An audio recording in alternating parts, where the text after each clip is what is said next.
大家好，我是邱平，我现在在陕西的延昌县，有一部电视剧，相信大家都看过《汉武大帝》，里面讲述了汉匈两族的战争持续很长时间，还有诞生了很多将领，卫青、霍去病等等。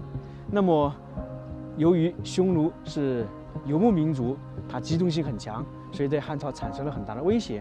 那作为游牧民族，大家应该都知道，他们住宿的话在草原，有可能是蒙古包。但是大家看到没有，我身后这里有很多窑洞，这里呢就有匈奴人住过的窑洞，这个是不是非常奇特？为什么匈奴人会在陕西延安这边居住呢？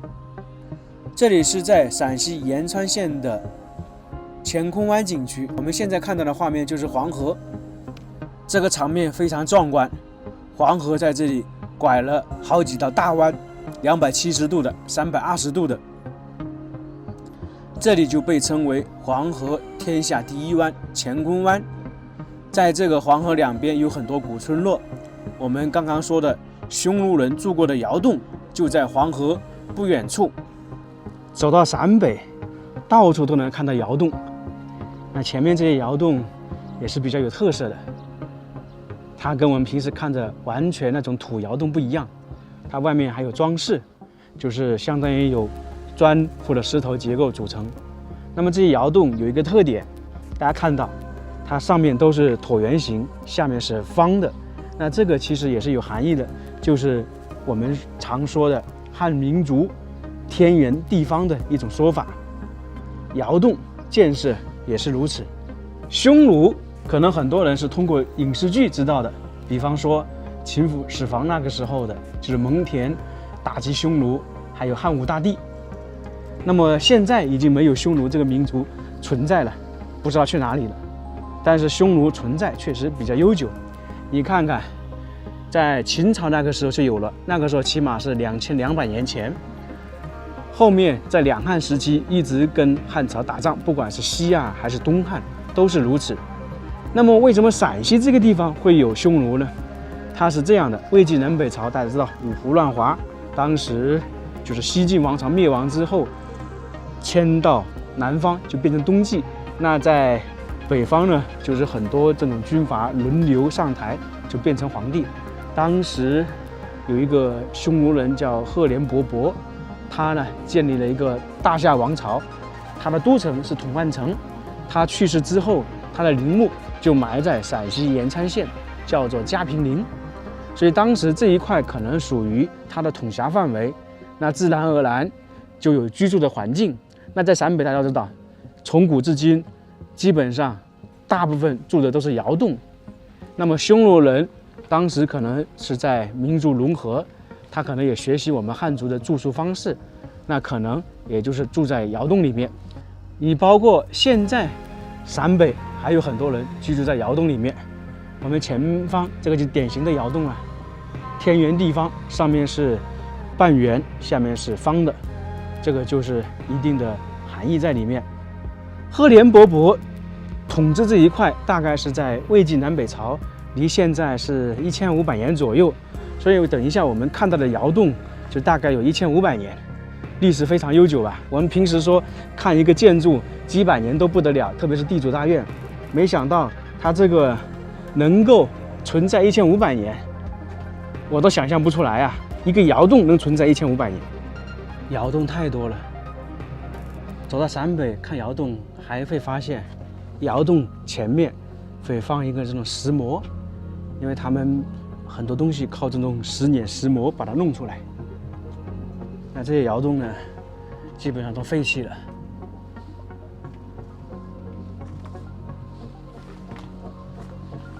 不知道废弃了多久啊？这种大家见过没有？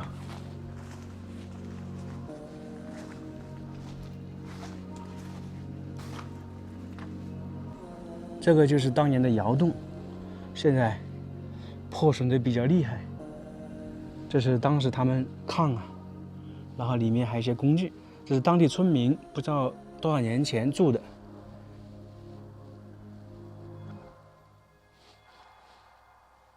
陕北的窑洞大家见过没有？这个还挺长的，有将近15米啊，千年古窑就在前方。这个窑洞跟我们刚才看的是不是有点不一样？我们看到的窑洞是上面是椭圆，就或者是半圆，而它这里上面的一个圆是有点尖尖的，这个就是区别。我们先来看一下左边这个窑洞，1500年的窑洞就是这个样子，保存了非常久，包括上面这些石头，刚好是7块，也是有1500年左右。那这个窑洞上面这个是一点拱形嘛，不是圆形，这就是区别。在2001年的时候，中央一个教授他就发现了这个，所以说这个是经过考证的。我们现在来看一下上面的图案，像这7块石头上面都雕刻了东西，有莲花，还有牡丹花图案，特别是这一块，大家看一下，是不是一个人的图案？这个不是我们说汉族的，是当时匈奴武士的图案。这个左边这个明显的可以看到头戴毛毡帽，高鼻梁，鼻梁大家看到没有？这里，然后这个是帽子，大眼睛，他的耳朵上还戴着大耳环，然后脚呢是踩着祥云，身穿战袍，手上还拿了弓箭，是不是很明显？你看看，弓箭祥云，这就是一个武士准备出征的样子。右边这个武士有点不一样，他是头戴通天冠，手执宝剑，那么也是属于那个出行的。住在这个窑洞里面的人身份肯定非常不一般。作为匈奴来讲，他如果是普通的士兵，那肯定是要打仗，就不可能住在窑洞。那么如果是说其他的不去打仗的匈奴人，他一般也不会住这里。所以我估计应该是有身份的人，或者是那将军住在这个窑洞里面。而且上面这些图案也能代表，就说的简单一点，从古至今，你身份高的人才会有图案，有这些记载，有好的东西，普通的人是没有的。就跟我们说的墓志铭一样的，记载了这个墓主人生前有什么功绩，他这里相当于也是类似的道理。右边这个窑洞就没有刚才左边那个精美，也没有武士在上面，基本就是一些莲花，一些牡丹花，就证明左边这个主人身份高一点，或者是一家之主。那这2孔窑洞肯定是一直都有人居住，要不然早就塌了。窑洞和房子也是一样，长期住人才有人修缮，有人整理。那么这个窑洞存在了1500年，大家说久不久远？1500年大概是什么时候呢？就是魏晋南北朝，同时那个时候匈奴就从历史当中消失了。现在去这里面看一下，那匈奴到底去了哪里呢？谁也不知道，也没有资料记载。我们来在窑洞里面看看啊，哇，好久没人住，你看一碰，好多灰下来啊！黄土高原就是这么多灰，这个底下也是灰。这里面有10多米长，这个就是炕。它这个窑洞感觉是内外2层一样，上面也全是用黄泥土还有石头组合而成。那这个地方到底是干嘛的呢？就一些木头，应该是加固的。这个炕挺大，南北方可能有区别吧。我今天在景区逛的话，好像还看到一个炕放了3床被子，也就是说可以睡3个人。那么当年匈奴人住的卧室就是这个样子，大家有没有见过？我们经常说土匪住的房间，那么这里呢就是匈奴人住的房间。我们说卧室，它这里称为窑洞，性质是一样的。在窑洞里面有一个非常好的，就是冬暖夏凉。我现在在里面非常凉快，这里也属于海拔比较高的1000多米，外面呢太阳晒的是非常热，但是在里面呢，感觉是凉飕飕的。那么这里几十年前可能还有人住，但现在是文物，正在保护，可能就没人住了。那这里是什么？就是灶台，前方就是烧炕的，因为这些炕肯定也要烧的。那么上面还贴了很多东西，就是在之前是有人在这里居住的。也就是说，1500年的时间，这个窑洞一直是有人住。早期是匈奴人，后面匈奴人消失不见了，就变成其他人在这里住了。窑洞就是这样子。那么很多窑洞如果是几人炕，可能就是我现在这样方向躺在上面。大家应该看过电视剧，应该知道了，这么长的炕啊，可能会住好几个人。我现在也是来到窑洞之家，来到1500年前匈奴人住过的地方了。那当时这窑洞里面有好几个人，好几个匈奴，那可能是坐在炕上睡觉，坐在炕上吃饭。大家觉得是不是这种感受？这是另外一孔窑洞，这个门窗感觉历史也比较悠久，我都估摸着算，最起码有70、80年了。这里跟刚才那个窑洞有点不一样。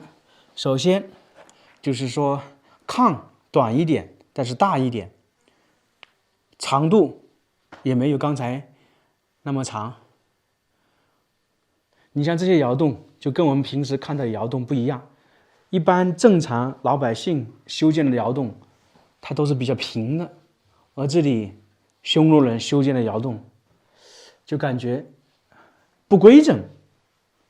1500年前匈奴人住过的地方就是这个样子，大家觉得如何？那么匈奴人到底存在了多少年？我们就按照秦始皇大概那个2200年前算的话，也存在了700多年。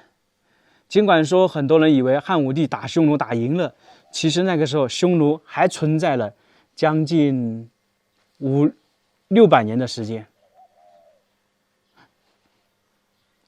在两汉的时期，汉武帝打过，汉宣帝打过，还有一个大家应该知道，班超出使西域也打过匈奴。这里很多这样东西都废弃了。以前这个院子里面的人要吃点那些玉米面，就是要靠这个。他们这边主要是种玉米、苞米嘛，那要加工就靠这个东西。上面那个放在这里拉，有时用人推，有时用驴拉，这个大家应该都见过了。在千年古窑旁边还有人居住，这里也算是窑洞了。旁边种了一些东西，菜园子相当于是，不过好像不在家耶。黄土高原，大家看一下，全是黄泥土，大家住的习惯不？应该都出门了，这边也有，还住了好几户人家。这里有人，然后那边是千年古窑，他们守护着这个古窑。你好，你好，我旅游的能看一下吗？啊，这挺大的。这个窑洞有多少年了？这个窑洞我也不知道，我住了40多年。啊，已经住了40多年。那就更早，有可能100来年都有啊。啊，好大呀，这窑洞，这里经常会有灰是吧？不是吗？啊，上面一下子送到这里了就会掉下来。那你们这种窑洞做饭是在里面做饭还是在外面？现在到夏天了就里面就不早做饭了。就是夏天在外面，冬天在里面。冬天太冷了，外面。冬天能到多少度啊？零下多少度？20多度。那好冷啊！这2个窑洞都是你家的？我那以前这里其实也住了好多人，现在都搬走了吧？也都到新房子里。啊，都到新房子。旁边那2个古窑以前也住了人吧？刚才阿姨说那个千年古窑，以前也是有人住的，她在这个窑洞住了40多年，时间很悠久啊。他旁边现在也开了店铺，也有新房子，只不过他习惯住窑洞，还住在里面。其实现在陕北啊，很多窑洞呢荒废了，你包括前面我们看的这些很好的窑洞都荒废了，大家条件好了都搬走，因为建的新房子肯定比窑洞还是好一点嘛。这些窑洞都是废弃的，跟刚才我们看的千江古窑一样的有区别，上面是圆，下面是方，它那边是拱形，这区别在这里。那这窑洞现在都是放杂物的，也荒废了很久。那这些窑洞还是有一个不好的，就是它那个炕上啊经常会有灰。刚才我们去那位阿姨家里，也在那里扫，因为上面呢有灰落下来。这些窑洞啊，感觉还挺新的。那么这里为什么有很多石头？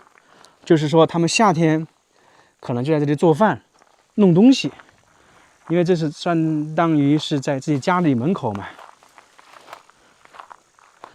这几个窑洞应该是一家的，并且这些窑洞还很大，比我们刚才看的都大。杂草丛生，很久没人来过了。啊，里面都差不多，都是炕加厨房，只不过这个已经破败掉了。那么这个窑洞我们就看到这里了。